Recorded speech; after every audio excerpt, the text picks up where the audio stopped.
Hello and welcome to everyone. आज हम partial differentiation part first के स्टार्टिंग कर रहे हैं। ये टॉपिक काफ़ी इजी सा टॉपिक है और काफ़ी इम्पोर्टेंट भी है। इस टॉपिक का यूज़ हम कई यूनिट्स में करेंगे आगे की, जैसा कि यूनिट्स हम पढ़ने वाले हैं। तो ये एक्चुअल में अगर हम इसको अगर एक लाइन में अगर इसको मैं डेफिनेशन इसकी अगर देना चाहूँ तो इसको मैं बोलूँगा किसी एक फंक्शन के रिस्पेक्ट में रेट ऑफ चेंज जब निकालना होता है हमें, तो वहाँ पे हम क्या यूज करते हैं, पार्शियल डेरिवेटिव। किसी एक फंक्शन के रिस्पेक्ट में आपको रेट ऑफ चेंज जब निकालना हो, एक फंक्शन के रिस्पेक्ट का मतलब हो गया एक फंक्शन ही वेरिएबल रहेगा, बाकी कांस्टेंट रहेंगे। ठीक है, और इससे हमें ज्योमेट्रिकली चीज़ों को देखना आसान हो जाता है। अगर आप इसको, मैं भी बात करूंगा आगे, अगर ज्योमेट्रिकल टर्म में बात किया जाए तो एक्स वाई जेड जो तीन प्लेन्स होते हैं वहाँ पे डिफ्रेंशिएट करना, क्योंकि देखो डिफ्रेंशिएट पार्शियली, पार्शियल का मतलब होता है आंशिक और डिफ्रेंशिएशन का मतलब होता है डिफ्रेंशिएट करना। तो पार्शियल का मतलब आंशिक का मतलब हमेशा ऑलवेज आप इसके एक एक फंक्शन के रूप में वेरिएबल चीजें मिलेंगी, बाकी को आप कांस्टेंट मानते हुए चलोगे। ठीक है, क्वेश्चन सभी आगे करेंगे तो आपको बहुत सारी चीजें क्लियर हो जाएंगी। आई थिंक जो मैं अभी बोल रहा हूँ हो सकता है आपको नहीं समझ में आ रहा हो, लेकिन मैं जो बता रहा हूँ इतना कि रेट ऑफ चेंज किसी एक फंक्शन के रिस्पेक्ट में करना हो तो उसको पार्शियल डिफरेंशिएशन इसके डेफिनेशन के अंतर्गत आएगा। अब इसके कुछ बारे में जानते हैं इसके। कोई अगर मान लो function F of x Y है, ठीक है, एफ ऑफ एक्स वाई है और ये वेरिएबल है, एक्स में भी वेरिएबल हो सकता है या फिर वाई में वेरिएबल हो सकता है ना। तो इसमें जो हमें अगर विद रिस्पेक्ट टू अगर एक्स और वाई के रूप में अगर इसको हम डिफाइन करें तो इसको पहले बात तो लिखने का तरीका क्या है, इसको del Z over del x लिख सकते हैं। इसको पढ़ने का तरीका क्या है, जो मैंने लिखा है यहाँ पे del Z over del x, और या फिर इसको del z by del x भी कहते हैं। ये पढ़ने का तरीका है, ओवर लिखो या बाई लिखो दोनों का मतलब एक ही है। ठीक है, आपको ये पढ़ने आता है तो इसका इस वाले नोटेशन को आप जानो, इसको डेल बोलते हैं। ठीक है, ये डेल है, बाकी चीजें सही है। अगर लिमिट के फॉर्म में लिखोगे तो del Z over del X equal to होगा limit S tends to zero.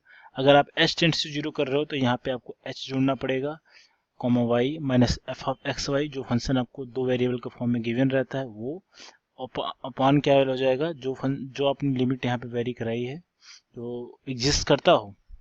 अगर एग्जिस्ट नहीं करेगा तो ये जो जितनी सारी चीजें मैंने लिखी हैं ये पॉसिबल नहीं होंगी, तो ओवर क्या हो जाएगा, एच। ठीक है, अगर इसी को अगर वाई के रिस्पेक्ट में किया जाए तो क्या हो जाएगा एक्चुअल में, तो इसको आप पढ़ोगे del Z over del y अगर वाई के रिस्पेक्ट में किया जाए तो। ठीक है, ये वाई के रिस्पेक्ट में है, और इसको इसमें क्या हो जाएगा, जब वाई के रिस्पेक्ट में होगा तो एक्स को क्या कर दोगे आप, कांस्टेंट मानोगे या फिर कांस्टेंट की तरह ट्रीट करोगे, तो वहाँ पे लिमिट के फॉर्म में क्या हो जाएगा, तो लिमिट के टेंड्स टू जीरो, के टेंड्स टू जीरो किया इसलिए के प्लस वाई कॉमा एक्स, और पूरे फंक्शन जो गिवन हो f of x y over के। इसमें याद रखिएगा लिमिट हमेशा एग्जिस्ट करनी चाहिए, अगर लिमिट एग्जिस्ट नहीं करेगा तो ये इसका कोई मतलब नहीं आएगा। ठीक है, कुछ चीज़ें और देखते हैं। अगर इसके हम ज्योमेट्रिकल टर्म की बात करें तो ज्योमेट्रिकली इसका मतलब ही होता है, आपने पढ़ा होगा और लोअर लेवल में आपने पढ़ा होगा कि जो कभी भी आपने डिफ्रेंशिएशन किया होगा d y over d x, आप लोगों ने पढ़ा होगा ये क्लास 10th लेवल में। एक्चुअल में वहाँ पे आप डिफ्रेंशिएशन नहीं करते थे, आपको ये चीज़ दिखती होगी m equals to tan theta, और टेन थीटा इक्वल्स टू क्या बोलते थे, स्लोप बोलते थे।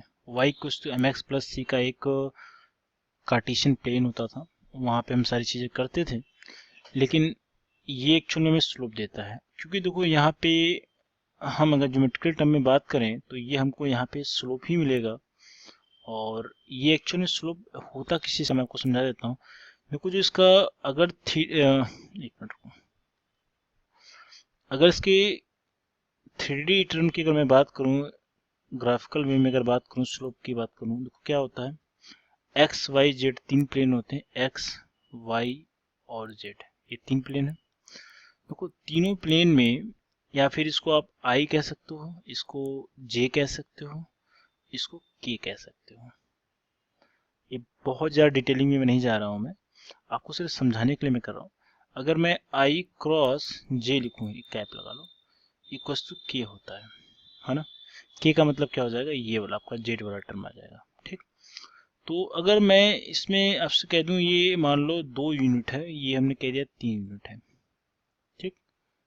अगर ये 2 और 3 है मान लिया, तो x पे 2 पार्ट और y पे 3 पार्ट का मतलब यहाँ पे 2 ले लिया, और y पे 3 का मतलब ये 1 2 और 3। अगर इसको आप मैच कराएंगे तो एक्चुअल में कहाँ पे जाएगा, ये वाला पार्ट मिलेगा, है ना। और इसमें देखिए y कांस्टेंट है, जो y कांस्टेंट है अगर आप इसको ड्रॉ करोगे ना तो एक्चुअल में ये आपका z वाला भी टर्म अगर जो आपका आएगा, ठीक है, मल्टीप्लिकेशन 2 3 6 हो जाएगा। 6 का मतलब आपको 6 टर्म ऊपर जाना पड़ेगा, जो भी है जहाँ पे भी जाएगा आपको 1 2 3 4 5 6 पे गया। आपको अब इसके रिस्पेक्ट में कुछ ऐसा बनाना पड़ेगा, ठीक है, ये कुछ ऐसा बनेगा।